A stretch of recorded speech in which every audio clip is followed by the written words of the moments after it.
Welcome, everyone, to Mythstorie, a podcast about myths and history. I am one of your hosts, Bryant, with my permanent guest, Cammy. Cammy, welcome back. Thanks, Bryant. Welcome to you as well. Thank you. You never welcomed me. I feel so welcome now. Maybe you have. Well, we've got a great episode today. We're continuing on with our subject last week. We kept it just straight up Greek with the wonderful story of Hermes and my nonstop chain of mind blowingness. I don't know. I'm really curious if anyone had. I should have said this in the last episode. If anyone's ever taken like a classical course or something about ancient Greek, is that talked about? Was the stuff that I discovered, that we discussed, talked about Hermes being? I Go listen to the episode. It was great. Anyway, we're going to continue this discussion, this story, and as Cammy will give us the story, a follow-up directly related to the Hermes story we just had, and then I will lead a discussion afterwards. That's it, right? Are we ready to do it? Yeah, absolutely. Wonderful. Cammy, take it away.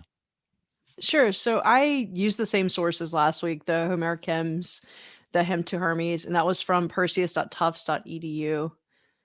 Apollo, at daybreak, riding his golden chariot through the sky, flew over the place where his cows were grazing. He looked proudly upon them, but frowned to find they were fewer in number. He set out to find his herd, and across the sky he went until he saw tracks. He stopped to speak to an old man as he followed the tracks, and he spoke. "You, sir, grazing your cow. Have you seen any cows with long curved horns passing this way?" The old man said, "Yes, but he swore me to secrecy. But what I saw was too fantastic to believe. I must have been dreaming it. I saw a babe no more than a day old, leading 50 cows of your description away from the meadow." Apollo thanked this man and left to find the meadow, but when he did, the track seemed to be leading towards it and not away. So Apollo traced the tracks backwards to see where the cows had come from, and led himself straight to Hermes' cave. Once he crossed the threshold, he saw much silver and precious stones, and he too came upon a baby, swaddled and warm, seemingly sleeping. But far-shooting Apollo was not fooled, and he spoke to the child. "Son of Zeus, hear me now. What have you done with my cattle? For I know you are more than just a child. I will throw you to Tartarus if you do not give me back my herd." Hermes, not willing to admit his fault, denied knowing of Apollo's cattle, and in his youthful state he denied even knowing what a cow is. So Apollo picked him up and carried him to the peak of Mount Olympus, where their father waited with the scales of justice set for each of them. And each seeing their father, in turn began their story of events that transpired. And Apollo, more and more angry at his half brother as the boy spoke, that he raised vines around him as to bind him so he could not move.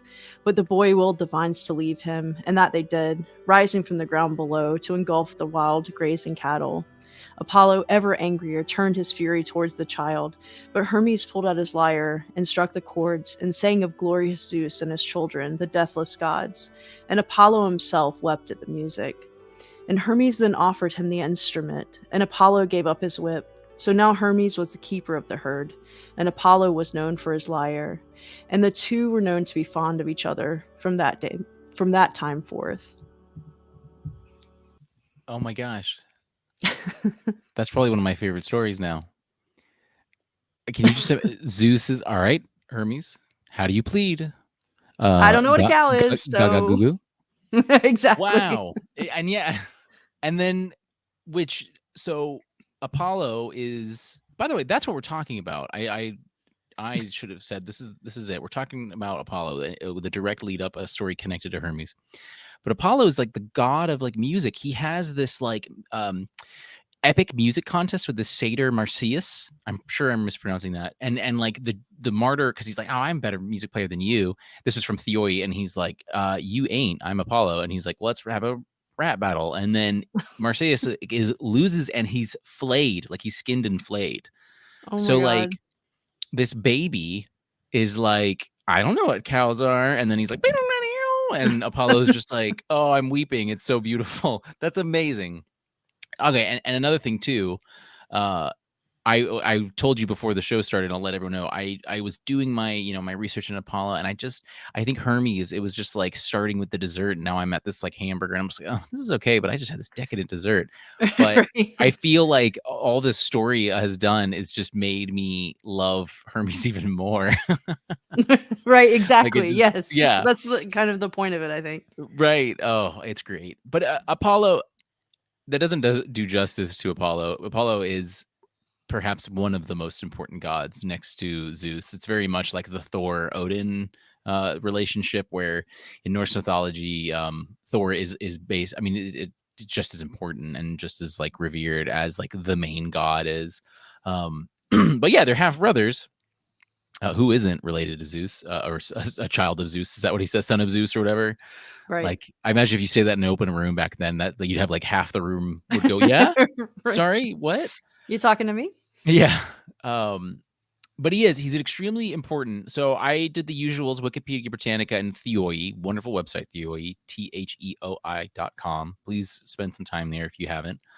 Uh, he is one of the 12 main Olympians. And I note that because Wikipedia noted it. And it's interesting to note that there's a lot of cultic groupings of 12 gods throughout many cultures. I just wanted to throw that out there as a fun fact. But he is the god of archery, music and dance, truth and prophecy, healing and diseases, the sun and light, poetry, and more. He's the son of Zeus and Leto, the twin of Artemis, my cat, and he's just as old as Greek mythology is, and just as important. I thought it was really interesting. I didn't realize that the truth and prophecy thing. There's a ton of stories here, so I can't get into all of them, but yeah, he is. He's the god of prophecy, and Theoi and Wikipedia mention that he's a prophet of and for Zeus. Zeus endows him with this ability. He's almost like Zeus is like, I don't want to think. I don't want to think ahead. You do it for me and let me know what's going on. Well, the last time he had a thought, like, Minerva was born, so Yeah. um, that's a really good point. He was an important pastoral deity, which I think your story helps emphasize his dominion over the cattle, which Hermes we mentioned was also in that. And there's another sort of grouping with Hermes. I was my mind was blowing because of the connection between Hermes' name and then boundaries, god of boundaries, and things like that. One big thing that for me that I was really interested in with Apollo was that he is sort of like the god. It's not really the god of. He's the god associated with um, the word Wikipedia uses is he is associated with dominion over colonists. The giver of laws and his oracles were consulted before setting laws in a city. So real oracles, people who were like, yeah, I'm of him. Um, they in real life Greeks would go and be like, yo, we want to settle. Is this good? Is this area good? And so in Apollo, we have evidence of people. I mean, literally, um, the god. This is from Theoi, the god who delights in the foundation of towns and the establishment of civil constitutions. So, order. Again, I mentioned last episode, what's more important for farmers than to have their grazing land, their boundaries set and respected. Um, so that I thought that was really interesting. I've never seen like a god of colonizing, but that was really important. There were so many Greek cities and colonies, and the expansion was very real, and so you would to have to confer with Apollo in order to justify things. I thought that was really interesting. I've never really seen that before, and I just thought that was incredibly unique. It's being the god of archery and music. That's very okay. Yeah, got it. Poetry, Roger. But to be associated with, and I never see it's the god of, but to be associated with the order and the founding of towns, cities, colonies, things like that. I really that's appreciate so, that. like, weird to me that they're friends, Hermes and him, because Hermes Yeah, is boundary breaking, and right. that's his point. Yeah. Yeah, and I with Hermes too, he breaks the boundaries. He but it's like it's not, break is like a visceral word. He breaks them. By breaking them, they are there. Without Sure, him yeah. without He him moving trespasses between the them. boundary. Yeah, but they wouldn't you can't trespass what isn't trespassable, you know? Right. So the having that idea that Hermes can go around like where between these planes and these ideas and these areas means they exist. And it just confirms that and stuff. So there is no thrice great Apollo. He's just one great Apollo. He's extremely important in many stories. His birth on the island of Delos, the slaying of Python, the serpent who protected Delphi, the slaying of the Titan Titios, the music contest, and then the Trojan War. Incredibly involved in the Trojan War. I mean, this dude was like all up in it. Loved the Trojans. Listened to Daddy Zeus though, and did what had to be done. We all know how that ended. In the movie Troy with Brad Pitt. I know when they first land on the beach, Achilles and his myrmidons, they sack a temple of Apollo that's on the beach, and they desecrate it, killing the priests and stuff like that. And there's this idea that without respecting it, there's also we all know Achilles, how he dies, the Achilles heel. There are some ideas in stories in Homer's version and other versions that uh, Achilles guided the arrow that was shot by Paris to kill him. In some versions, Apollo disguises himself as Paris and is like, "I got you, bitch." But what's wild, and I forget this again. We haven't studied this. I forgot, like he was like there. He was like he wasn't like looking up in the sky and being like, "Go Trojans." He was like, "I'm here. Go fortify that." He helped build the walls of Troy again. Um, Towns, orders, colonizing, civility, that he was a part of that, and he was truly doing that. He like I said, quite early. The earliest temple that we found is from the 9th century BCE, dedicated to him, and we have evidence of him in Etruscan and Roman cultures in the 6th century. I thought it was interesting. The Greek, the Etruscan religion has him in theirs from the Greek influence, obviously, but as Apullu is his name. It's noted by Theoi that there were no signs of Roman worship. It really came straight from the Greeks, and I guess Etruscans in that sense too. But the Romans didn't really have their own version of this. There was no one that turned into Apollo in name or something like that. They just directly took the sky and were as it was. And the Etruscans, through trade with the Greeks, got him in the name pronounced as Apullu. So yeah, I think Hermes definitely had some more like psychological and God, I don't even know how to like I can't even put into words what the Hermes like discussion did for my brain. But Apollo's a little more straightforward. His stories are a little more straightforward. Like some of the ones that I noted. There's much more though. He like had a contest with Hercules. He's done a lot and he's extremely important. I guess you would see more signs of him in Theoi will show artifacts, frescoes, vases, statues, and there was maybe a half dozen for Hermes. There was several dozen for Apollo. So Apollo was more important in the everyday life, and I get that. He was a Well, if you're front having to runner. consult his oracle every time you do something. Yeah, that's true. Yeah, Hermes. Yeah, not him. He's just like, yeah, go for it. I don't know. I'm thrice great. Do whatevs. Uh, and he's being the goddess of archery and music and poetry. That's just much more everyday, conscious, notable things. Like you don't really like you can I mentioned the Athenians would pay an homage to Hermes when they went on a great trek just to make sure they didn't get lost. But like that's how many other times do you need to pray to Hermes?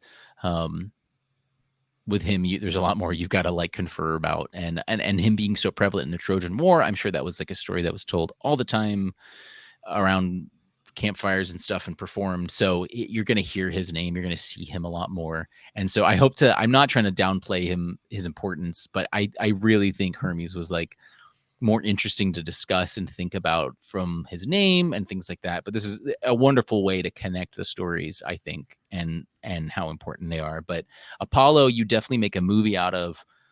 He's young and handsome and has a raven and a lyre. But I mean, Hermes was a baby and he just started plucking away and he was all good. Right. You see why he's my favorite? It's wonderful. Yeah, I totally, totally do. And reading about Apollo, I was just like, wow, Hermes is so cool. Right. Your Apollo's Apollo, but Hermes is pretty freaking cool. So yeah, that's I didn't have any crazy psychoanalytical civilization etymological stuff. Apollon is the Greek name, just Apollo with an N. I don't know what it means. It means Apollon. That's it means Apollo. That's all it means. Hermes, Probably of just a Apollo stack or of something. rocks, way more interesting. Exactly. Um, but yeah, I that's about all I've got. I rambled a lot last episode in continuous exclamations of loving Hermes, and so I'll keep this one a little short and sweet. Did you want to add anything about Mr. Apollo before we wrap up? Just that, I mean, I feel like we have to mention that the people who were his prophets that were getting these visions and repeating them to the people. And I think we mentioned this in the Oedipus episode. They were definitely high on volcanic fumes. Sure. Yeah, yeah. So I think the whole like vision thing, they probably really were having visions, because they're messed up. But I don't know. Yeah. I feel like it would be amiss if we didn't mention that. You know, and I think that helps.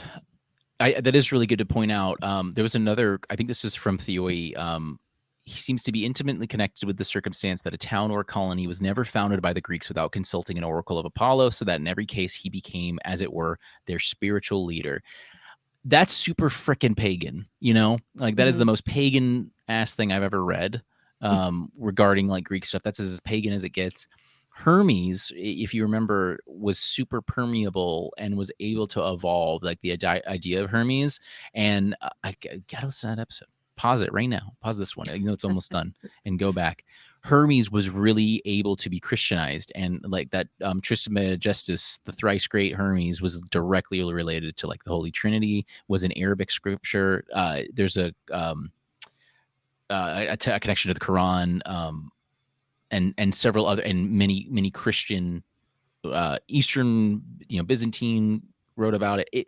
He was super prevalent throughout the medieval ages. Hermes was not just because it was like, oh, Renaissance, let's draw this stuff, but it was like philosophical, the hermetical hermeticism. Anyway, I think that's probably that's so. I think that's a really good point. I bet because you really cannot like some Christian Roman guy is like looking at it and he's like, oh yeah, they were huffing and smoking and asking like, should we build a city over here? And the person was like, hold on, yeah, why not?